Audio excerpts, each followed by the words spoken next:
Welcome to Node Guardian's YouTube channel, where we discuss all things blockchain, decentralized web, smart contract programming, and cryptography. Katie and I are your hosts, as usual, and today we are welcoming Sreeram Kannan, who is the founder of Layer Labs, which is building Eigen Layer. And beyond that, I reckon that you are leading the blockchain lab at the University of Washington, and you've been teaching there for quite a while. Sreeram, we've got a lot to talk about. Welcome. Thank you so much, Sam and Kaylin. It's a pleasure to be here on the Node Guardians podcast. So we'd like to go with this fast get-to-know kind of set of questions when we're starting a podcast. So could you succinctly introduce yourself and how you basically came to the idea of making like EigenLayer? What's the background of EigenLayer, please? Yeah, I have been working on blockchain over the last 5 years. My interest in peer-to-peer networks dates beyond that. My PhD from like master's and PhD from 2006 to 11 was in this peer-to-peer wireless networks. When I got back into like this idea that potentially peer-to-peer networks and blockchains can be used to accelerate the rate at which we cooperate with each other. So I have this phrasing that I say that just like the internet is the information superhighway, blockchains and crypto could be our cooperation superhighway. And so this became kind of like my driving thesis. And I've been working on that from 2018 at the University of Washington as an academic and working on infrastructure layer like consensus protocol, scalability, data availability, the game theory around some of these things. So that's what I was doing. And one thing I found, which kind of led me eventually to EigenLayer, is that whenever you want to build a new consensus protocol, whenever you want to build a new infrastructure layer like an Oracle or an authentication service or a secure multi-party computation or anything sophisticated which needs root access to the distributed system, that's not possible to build with existing trust networks. Every new innovation needs a whole new trust network. And somehow I could never wrap my head around it, because the idea to me of, or at least the biggest value proposition of blockchain that I saw was that it is separating who brings trust and who brings innovation. As a smart contract developer, I don't need to be trusted. I'm borrowing trust from the blockchain platform, which is a huge value proposition. Just like separating innovation and capital is the whole proposition of venture capital. Like somebody else brings capital, I bring innovation, and we work together and create this very interesting thing. Blockchains, for the first time, enable the separation of trust and innovation. Like blockchains bring trust. As a developer, I bring innovation, and then we throw this together, and then like out comes this magic output. But that was not true for infrastructure layer innovation, and that kind of bugged the heck out of us. So that led me into building EigenLayer, viewing ourselves as kind of the customer for this thing. Anybody who wants to build new distributed systems.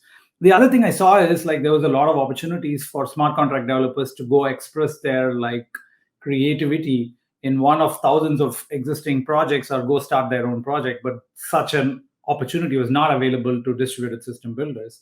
You have to go work at one of the 5 big blockchains or oracles or whatever. Otherwise, starting your own is very, very difficult. So anyway, so that's the context of how we got it right now. Yeah, so could you briefly explain what restaking is and why restaking is needed? Yes, the idea that existing trust networks only serve one particular consensus protocol and one particular stack, right? On top of which, you have these things like a virtual machine, is how all existing blockchains are designed. But the thing that we saw is, no, actually, once you have the root of trust, what is the root of trust of a major blockchain like Ethereum is staking, right? Like there is an amount of economic capital committed, and we are committing to participate in this network. If I can take this staking and apply the trust to other things other people may build on top, then I can actually make credible commitments. For example, let's say I have, Sam has a new Oracle protocol, and I'm saying, hey, I want to run. Sam says, hey, here's a node software that you have to download and run to participate in the SAM Oracle.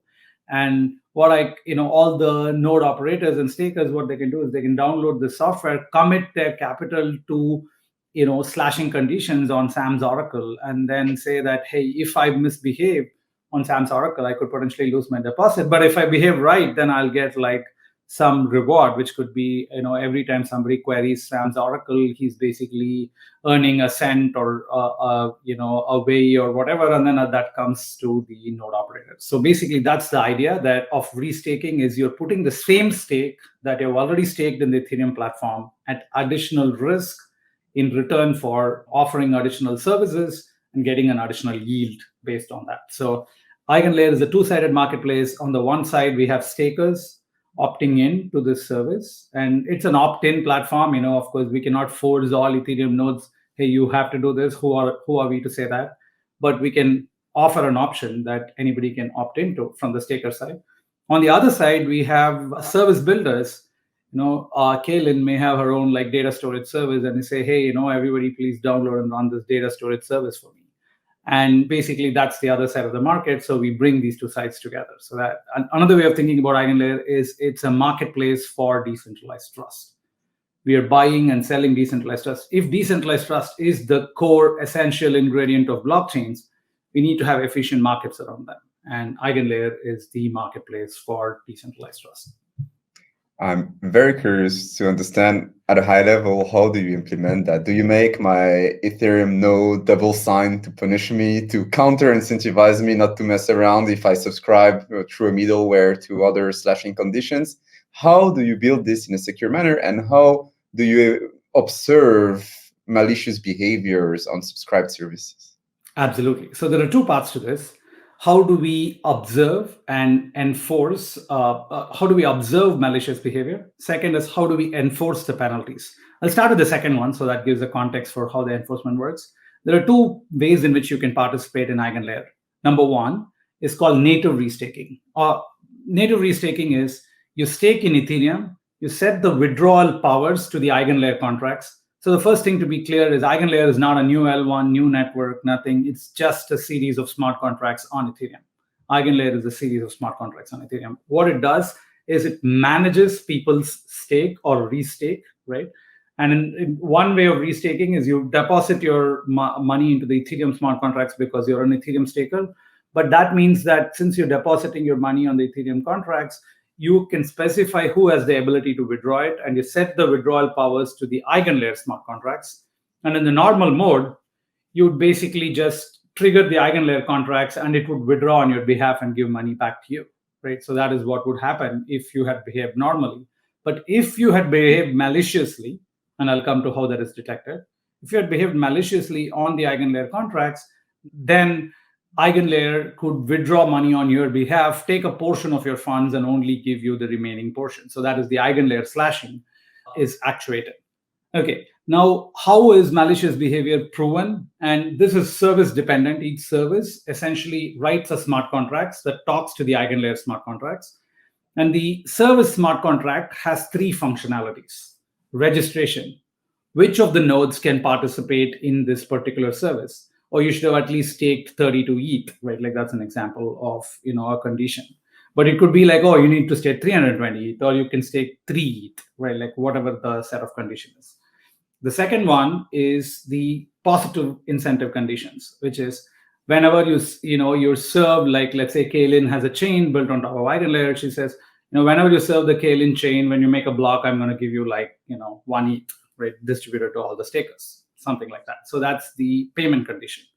And then number 3 is the slashing condition, which is the negative incentives. It says, how does slashing work on the Kaylin chain? And like Sam was alluding to, one way slashing could work is on a chain, the biggest source of error is if you double sign a block. You sign one block on one, block number 30, you sign 2 different blocks and call them both block number 30. That is a reorg attack. And that should be punishable. And on the Ethereum smart contracts that the service contracts that, let's say, Kaylin chain has, it will say, yes, if you had signed 2 signatures with the same header and same block number, that's a slashing condition. So that's an example for how slashing conditions can work, is they're provable through Ethereum smart contracts that something wrong has happened. Different services need to figure out how they need to write their own slashing conditions. If it's a data storage protocol, you may say that, hey, I'm going to ask people to randomly show some chunks of the data. And if they don't show their chunks of the data, then, they get slashed. So that's a slashing condition for a different kind of service. So each service needs to figure out how to do this. But the service talks to the Eigenlayer contracts. And essentially, as a staker, you can opt into any subset of services. You may like Kaelin's chain, but you may not like Sam's Oracle, and so on. Like, you can decide which set of things that you actually want to opt into. Just to conclude it, I was mentioning that there's two ways to opt in. One way is to set the withdrawal credentials, and we call that native restaking.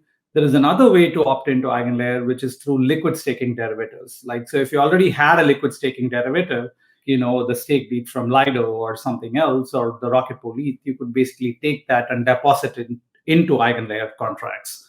And that's just enough. You don't need to set withdrawal credentials or anything. So those are the two different types of opting into Eigenlayer. So other than the oracles, can you give some examples of the main use cases for Eigenlayer? Yeah, absolutely. So, one way to think about it is, as we see the ecosystem, if you just take the ecosystem backward to before 2014, when Ethereum came into the scene, you see Bitcoin was there, and any new innovation, for example, you want to build a domain name system, and then people said, oh yeah, here is a new domain name system built as a proof of work system called Namecoin. Now, this is a whole new chain. It needs whole new trust network. And then every new application at that time required a whole new trust network. And what Ethereum did is to aggregate all of them into one umbrella and say that, hey, anybody can come and build a dApp on this common trust network. And what we saw is, over time, many dApps were built till essentially Ethereum went to breaking point. There is not enough block space to actually build more dApps because gas is going to be expensive and so on. And then we saw this disaggregation from Ethereum to all these alternative systems. Somebody said, hey, I have a better consensus protocol. Somebody said, no, actually, I'm going to do a better virtual machine. Somebody said, I have this better shared security model, and so on, right? So we saw the disaggregation, again, happen at the lower layer, which is at the consensus layer. Now, what Eigenlayer enables is re-aggregation. So any new idea that you have, right, you may have an idea for a better consensus protocol like SUI and Aptos 2. And today you are required to actually go and start a whole new chain, and it's a very difficult thing to do. You could have built SUI or Aptos on top of Eigenlayer. So new L1s is an entire category that can just kind of be internalized, at least to the extent people want to, on top of Eigenlayer. The second one is actually the thing that I'm most excited about is services for modular Ethereum. So one of the paradigms that we're seeing is, instead of thinking about this entire blockchain as like a monolithic bundle that does everything together and serves different functions together, you can think of the modular paradigm says that each module, each specific functionality can be built on a separate distributed system, and then we tie all of these together, and then we get the service that we want. A separate consensus, a separate data availability, a separate execution, a separate settlement, a separate decentralized sequencing, and so on, right? And the problem, this is a brilliant, landscape, because when things are modular, then rate of innovation accelerates because, people will compete on each module specifically. But one problem with the modular ecosystem is when you tie up modules based on different trust networks, tie them all together to form your emergent service. The problem is the service trust, the security that you inherit for the service, is the worst of the trust of all the modules, right? Your system could be attacked if the consensus is out, or if the data availability is out, or if the settlement is out, or if the decentralized sequencing is out, or the Oracle is out. Any one module can basically corrupt your entire system. And the Eigenlayer view on how to build a modular ecosystem, once you have a common trust network, now anybody can compete to build modules on top. And all of the modules are built on potentially the same trust. And then that means when you compose all of them, you're not losing trust, while at the same time preserving free market innovation that essentially people are going to say and compete. Hey, for example, one of the first services we are building is a data availability layer, EigenDA. This basically just does data availability. And because it just does that, you can actually do it much better, and you can innovate and experiment on it. But we don't claim that we have the final solution for the data availability problem. There'll be many people who will compete on Eigenlayer to be the data availability service. Similarly, there'll be a competition for who will be the decentralized sequencer, because now decentralized sequencing is a major problem for rollups. Similarly, you can have a super fast settlement layer. Settlement on Ethereum takes 12 minutes. 12 minutes is a really long time. And you cannot move data in and out of Ethereum with very high guarantees because of the finality time of Ethereum. So that's another thing. Somebody could say, hey, I've got like some of the cool ideas from SUI or somewhere else and new academic papers, and I'm going to build this super fast settlement layer that arrives at finality in 1 second, but has the entire economic capital of Ethereum behind it. So that could be another kind of service. You could build a bridge service on Eigenlayer because you want to move data from all these different ecosystems in and out of Ethereum. And a bridge service is another example. And then the last category, which we're actually super excited about and maybe also of interest, particularly to Node Guardians, is MEV management. When stakers and operators opt into Eigenlayer, they can actually commit to certain MEV rules. Why? On Ethereum, not on a new L1 or new like service or anything. You can actually modulate the rules that you've committed to on Ethereum. Why? Because you're restaked on Eigenlayer. You can say, hey, I'm going to participate in this particular auction market. And if I misbehave on some rules of this auction market, I can get slashed. So now the other side of the auction market can trust you.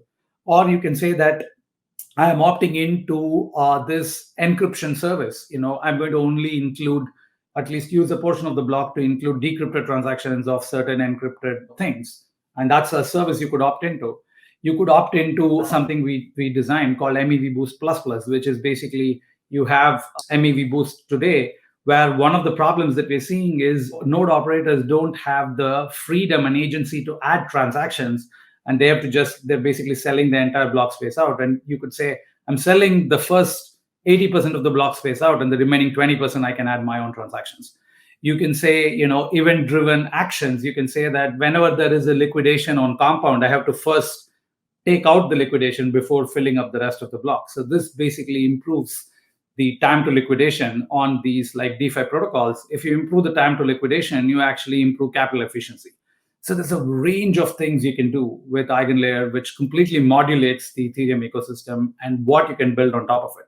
One way to think about it, to wrap it up, is any innovation, any idea that you have in building a better system can now be internalized back into the Ethereum ecosystem. So that's our kind of broad project that we're into.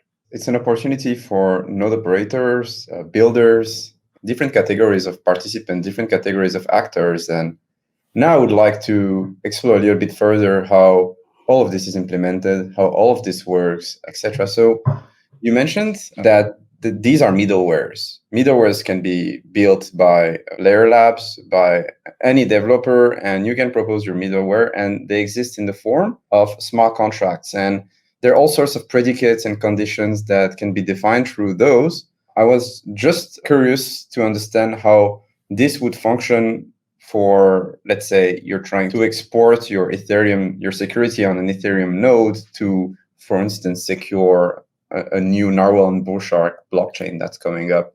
How is this exactly going to work, the communication? Yeah, great question. So when you're building a service, service is just a generalized abstraction of, it could be a middleware, it could be a chain, it could be anything. When you're building a service on Eigenlayer, the way you think about it is you are actually building two particular components. One component is the smart contracts on Ethereum, which specify the three things that I said: registration for the service, positive incentives for the service, and the negative incentives for the service. That's what lives on Ethereum. And everything else, actual running of the Narwhal and Tusk or Bullshark or whatever consensus protocol that you may have is all abstracted out into a node software that you also deliver. So when you're a service, you're delivering two things: an Ethereum smart contract, which specifies registration, payment, and slashing. And you're also specifying a node software, which is completely arbitrary. You could write it in C++, whatever, you ship it as a Docker container, many ways to do it. And essentially what that does is when you are an operator, so here is the workflow of how the system will work. If I'm a staker, then I say that, hey, I'm actually opting into this like new consensus chain. Okay, that is basically when you're specifying that, you're saying that, hey, I'm opting into this particular service contract, right? And the service contract specifies, I'm going to get paid this much, I'm going to get slashed this much, and I'm going to kind of like, this is the registration condition. And you have that on chain. And then I'm going to download this node software separately off chain and then run it. And the way the node software should be structured is that like if you run the default version of the node software, you should not get slashed, right? Like that is the pairing condition. So if you run the node software, and one thing we take care in Eigenlayer is we don't want to slash nodes for lightweight things like off time. We want to slash nodes for heavyweight things like malicious behavior. Lightweight things, you just reduce the rewards or like remove the node from that service or whatever, but you don't slash their ETH. So that's the kind of core distinction on Eigenlayer. But the basic idea is that's it. So when you're writing a service, you're completely free to write very complex general purpose software as the node software, but then you have to write like the payment and slashing conditions as smart contracts. It's a bit as ICS, where you have to run the Cosmos Hub Gaia client, and each child chain, let's say, you also have to run their clients in order to. Okay, so I like to see it as a general purpose shared security marketplace or system. That's definitely very interesting. Thank you. So the question I have is, when Ethereum is restaked on Eigenlayer, this is sort of a reuse of economic security from Ethereum itself.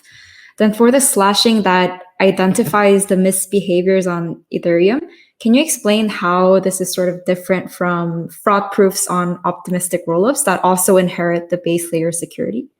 Oh, great question. So, the broader question here is like, hey, there is already like a layer 2 paradigm, right? Which is basically trying to take the security of Ethereum and supply it to like some other things. What is the kind of difference, addition of Eigenlayer to this? How does it like map between the two things? So the great thing with layer 2s is that essentially you are transferring trust on execution. At least the current layer 2 paradigm is basically saying that I offload execution, right? Virtual machine running, and I make state claims on Ethereum. And when I'm making state claims that this is the state of the virtual machine on Ethereum, I either submit a cryptographic proof of integrity, or there is a fraud proof, which then gets executed only when somebody challenges. These are the two paradigms. But essentially what you're getting from this is execution layer claims.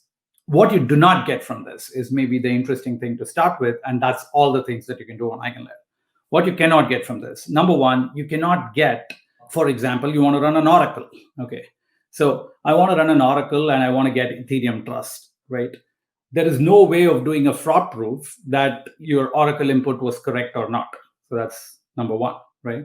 But if the Ethereum nodes, which are restaked on Eigenlayer, if they are running the oracle, you have two layers of trust. So this is a general thing in Eigenlayer. Actually, in any decentralized trust network, there are two layers of trust. One is the trust that comes from economic security, which is, I have so much of stake, versus there's also a trust that comes from decentralization. Oh, I have 2,000 nodes, distributed around the world, or 10,000 nodes around the world that are running this service. And Eigenlayer is a marketplace where you can kind of rely on both sides of trust. And for example, in the Oracle case, the way you would rely on decentralization trust is you're saying, hey, thousands of nodes, which are Ethereum stakers, are actually opting in and providing me this price feed, and they're very difficult for them to collude together. So likely a majority of them are doing the right thing, and therefore it is helpful. So that's one part of it. The other part of it is you could create slashing conditions which are much more nuanced.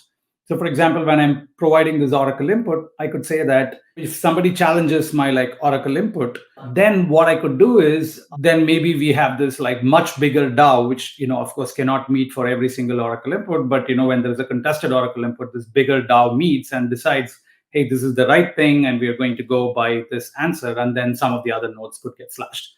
So there are the configurations of how you can inherit the economic security and the decentralization-based security are quite enormous. I'll give you another example of a service which is not normally a layer 2, but something we're building, is data availability.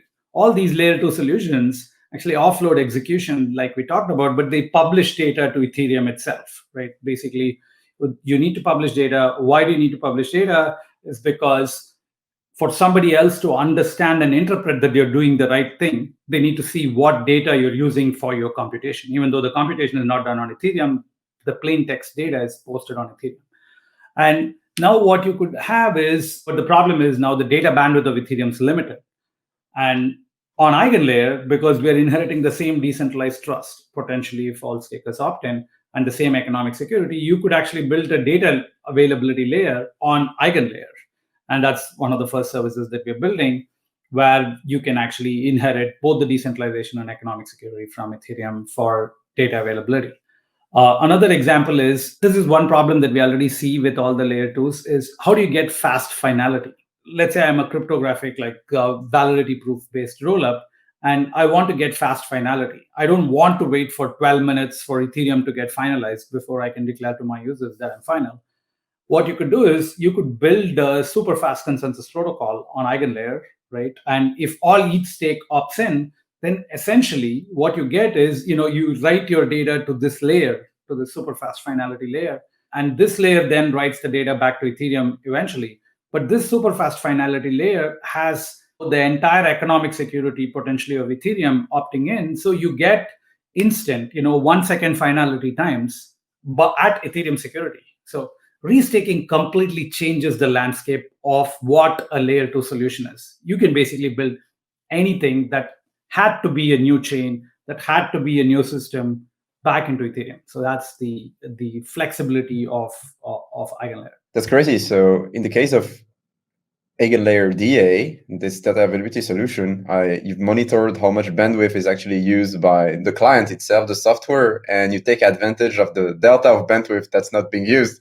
I suppose that cloud providers are going to hate you, as finally what you subscribe for at GCP or Amazon is going to be used at its full potential. So that can create some scandal. Hesner is going to fire much more than I mean, I foresee So just to clarify the EigenDA position, actually EigenDA is designed for very low node bandwidth requirements per node. Okay. What is going on? The idea of EigenDA is that, and this is not our original idea, this is actually already on Ethereum's roadmap, and the great Ethereum researchers have already figured this out, is on the roadmap of Ethereum called donk sharding. And the idea is that every node doesn't need to download the entire data, which is what is going on today. Even with the upcoming upgrade called EIP 4844 or proto donk sharding, every node will download every unit of data. And to give you a sense of how bandwidth is utilized on Ethereum and pretty much every blockchain today, the node bandwidth requirement to participate in Ethereum validation, you may need something like 2 megabytes per second. That's 16 Mbps, right? Megabits per second or 2 megabytes per second. And you need 2 megabytes per second, but the system bandwidth, Ethereum's data bandwidth, if you just use Ethereum for writing data, the system bandwidth is only 80 kilobytes per second, much lower than the node bandwidth. Single node bandwidth, right? So why is this going on? Why are we not utilizing the node bandwidth properly? It's not because we are leaving a lot of slack. It is because the overhead of the peer-to-peer network and consensus and all that is quite high. And that takes up pretty much all of this differential between the max throughput and actually the node bandwidth.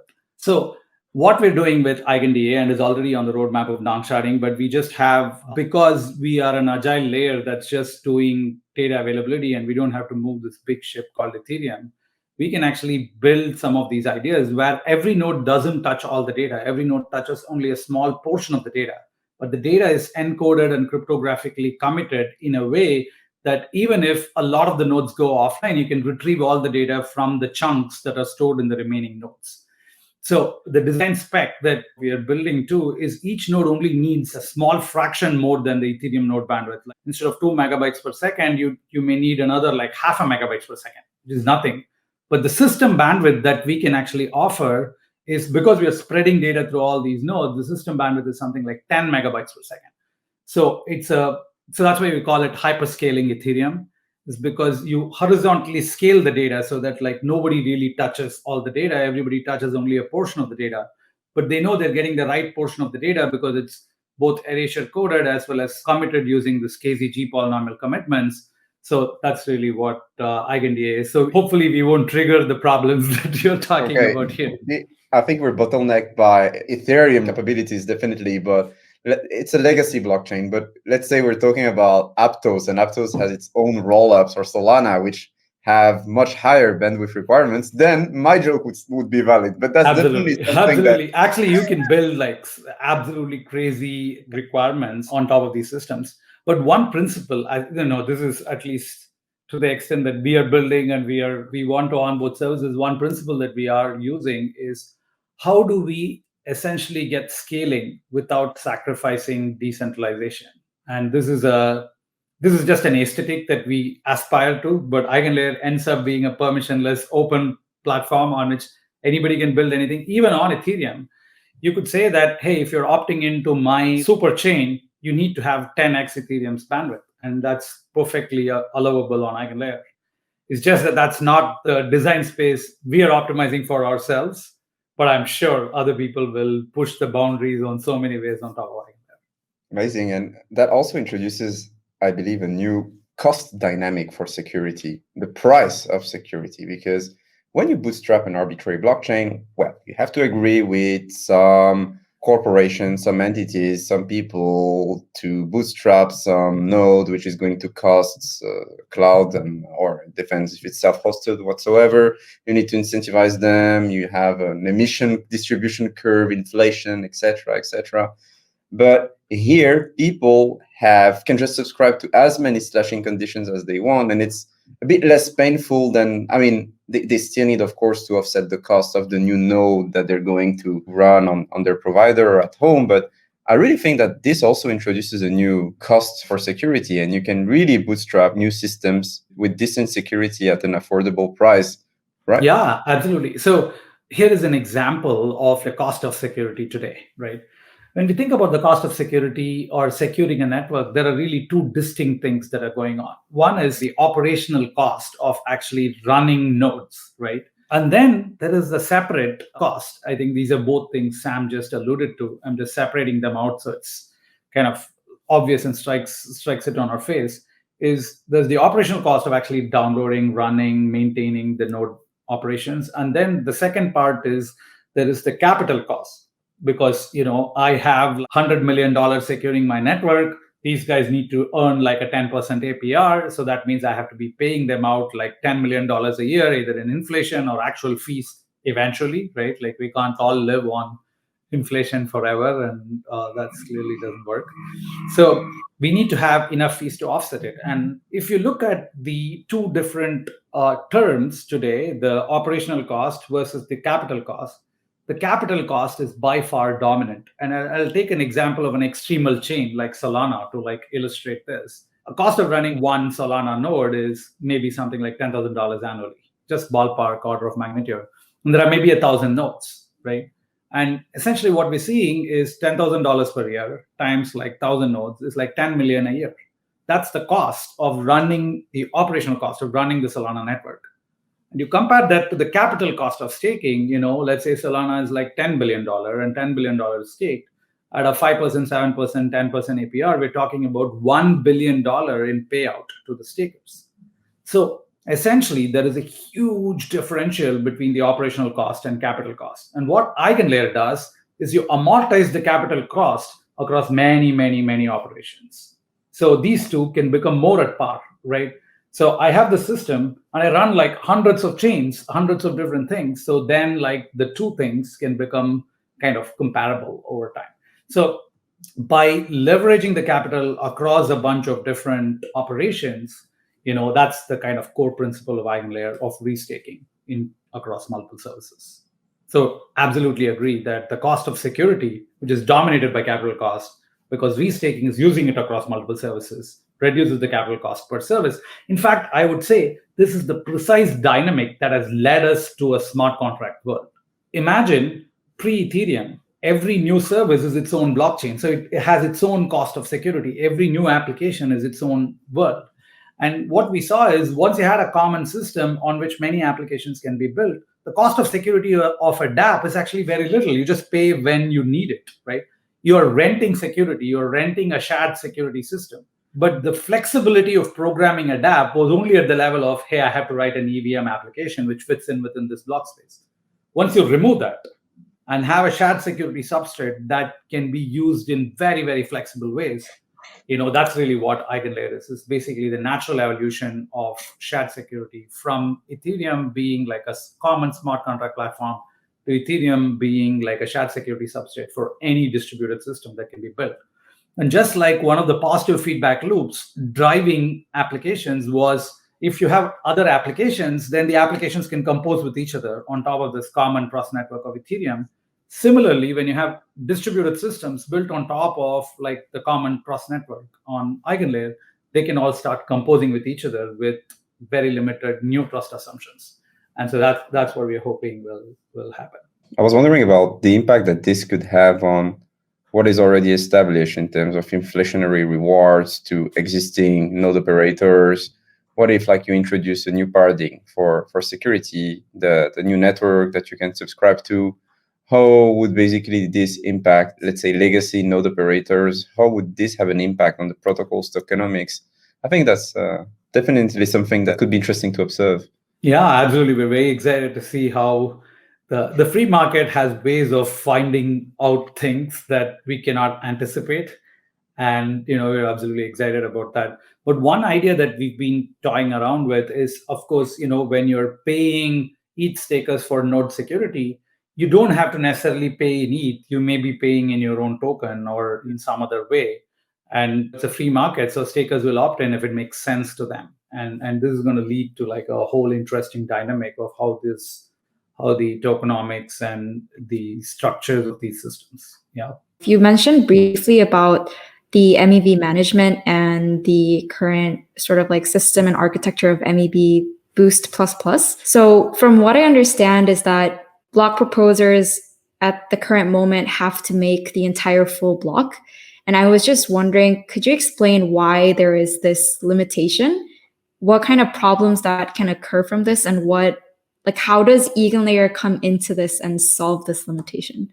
Yeah, thanks, Taylor. This is a really interesting direction. So essentially, you can think of on Ethereum, there is only one major slashing condition, which is double signing a header. If I sign a header and I sign a competing header, I'll be slashed, right? Like that is the kind of dominant primary slashing condition of Ethereum. And if you think about this, the way MEVBoost was architected, which is, so what is the purpose of MEVBoost? I'm a block builder who took a bunch of transactions and arranged them into like a configuration. And I want to make sure that the block proposer will include this configuration, this entire bundle together, because I have arranged this bundle in a certain way and in order to maximize MEV or profits for some users or whatever the thing that I'm doing. And the important guarantee that the MEV market has to give is that the builder's transactions, when somebody says that they're going to include it, they are included as such, not broken and reorganized to the favor of the proposer, block proposer. So that is a very important thing. And the way Flashbot's system, MEVBoost, deals with it today is by saying that, hey, I'm going to send you, like there's this node called a relay. The relay will take all these bids from different builders and it'll say, hey, here's the bid and this is the header of this particular block that this builder is making. You sign on it. Okay, why are you making the node sign on it before seeing the block? Is, if I sign the header and if I try to revert my position and say that I'm going to sign something else, then I'll get slashed by Ethereum. So essentially, the entire Flashbot's architecture is using the one enforcement mechanism that is there on Ethereum, which is you will get slashed for double signing a header, and then designing an MEV system which provides some kind of guarantee on both sides, which is, hey, I'm going to take this block and send it to you, and then you basically then sign off on it, right? Like sign off on the header. And once you sign off on the header, you don't have any ability to change or manipulate the block because then you'll get slashed. On Eigenlayer, what you could do is you could say, hey, when a relay sends you something, you could say that I'm going to include this in the first 80% of the block or 90% of the block. And then in the remaining one, I'm going to do whatever. And because the slashing condition is not the one slashing condition returned by Ethereum for its own protocol development, now you can write a slashing condition specific to the MEV market, as long as stakers opt into it. You can say, hey, if you opted into this slashing condition, then you could include the builder's block as the prefix or the first portion of your block. And then at the end of the block, you can fill in whatever transactions you want. And this could be to maximize your MEV, to express your particular preferences, whatever it is that you want to do as a block proposer. And this is really powerful incentive mechanism because now you can add additional negative incentives particular to the MEV market rather than piggybacking on the one slashing condition that Ethereum designed for a different purpose. And so that's really why I think Eigenlayer opens up the possibilities for MEV management to actually quite a large design spectrum. In fact, we have seen pretty much every MEV management solution out there can be fitted retroactively into Ethereum using Eigenlayer. Because, for example, you can say, I'm participating in a threshold encryption market and say that, hey, there is this group which is going to send me this encrypted transaction. I sign off on this encrypted bundle. Then basically I'm forced to include the decrypted bundle. Otherwise, I'll get slashed. So you can opt into like very nuanced, specific conditions. So in this sense, Eigenlayer is allowing developers or validators to sell portions of blocks in the MEV market, right? And so this is also increasing the decentralization of MEV Marketplace. Did I understand that correctly? Yeah, absolutely. And one of the ways to increase the decentralization of the MEV Marketplace is to have, firstly, multiple different kinds of MEV mechanisms all operating together. Because I could say, I'm selling some portion of the block in an MEV auction and some other portion of the block in a threshold encryption and some other portion of a block in event-driven actions like selling, using it for liquidation and so on. So you can kind of pre-sell portions of block space. So that's one like superpower. The other superpower is you don't have to sell all block space to one builder. One of the things like we're worried about in the MEV supply chain is if there is one builder or one relay or like some dominant thing, then they can dominate the censorship market because there's just one, and they could say, I'm not including your transaction, I don't like you, or you're not paying me the bribe, or you're not paying me my extortion fee, whatever it is. And so we don't want that. And for example, you can create a decentralized building by saying that I'm actually mixing bundles from multiple different nodes, and then I'm because first 20% of block space I sold to Sam, and the next 20% I sell to Kaylin, and now I have a decentralization of block building inside a given block. This is another very interesting thing. Actually, Vitalik gave a talk on this at the Science of Blockchain conference at Stanford, and he mentioned like how you could use things like Eigenlayer for this purpose. Now, I would also like to get a better understanding of how to get involved with Eigenlayer as a Solidity developer, or as a developer in general. I mean, I say Solidity because right now we're focused on Solidity at Node Guardians, and we wanted to know if there are resources available or if we can actually start building right now. I mean, there are tons of alt L1s and they need their Eigenlayer contract on Ethereum. Who's going to build it right now? Like, who has started the work? How to get involved? Yeah. So we will have a lot more public-facing information on basically the contract structure of Eigenlayer, on the APIs to build, new services on Eigenlayer. All of this will be forthcoming in the coming month or so. And we're starting a discourse place where people can debate and discuss some of these ideas and structures, both for how to improve Eigenlayer as well as like what can be built on top of Eigenlayer, including how do you design slashing conditions for a new kind of chain or a new kind of service or a new kind of MEV management or data or all of these things. And this will be out in the coming couple of weeks. So essentially, we are starting to gear up our more public presence, essentially to engage with the community much closer. And we view this as a community-driven project where our driving thesis for Eigenlayer is open innovation. We want everybody to come and build on top of this platform. It is not a platform where we're saying, hey, we are building and we are the final authority or anything like that. So that's where we want to be. But it's going to take some time for us to get all the documents and stuff in shape for all of us to work together on.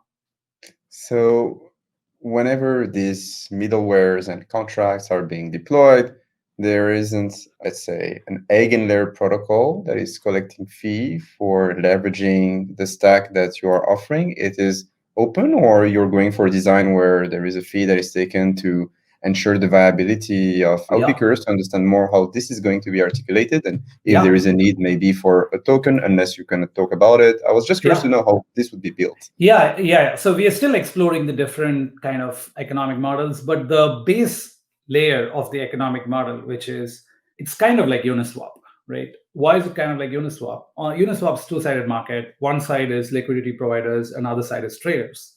It's the same thing, and traders are kind of consuming the service of the liquidity providers, right? So that's the Uniswap market. And the same thing's happening in Eigenlayer. On the one side is restakers, right? Like they are supplying security. On the other side is services which are consuming security. And the natural model is like potentially, they're paying a fee, and the Eigenlayer system could take a kind of like a fraction of the fee. So that's the general kind of direction. But precisely how we will design it, even Uniswap hasn't figured it out today. So it's any other point or message you'd like to share with the community, or key element on the roadmap, or thing to look forward to? Yeah, as I was mentioning, we're going to start opening up our public presence. So those of you who are interested, please follow the Eigenlayer channel on Twitter at EigenLayer. We have a variety of different openings to potentially participate and join in Eigenlayer, particularly on the engineering side. Developers who are interested in building distributed systems, have worked with node softwares, things like that. On the developer relationships, we're looking for people.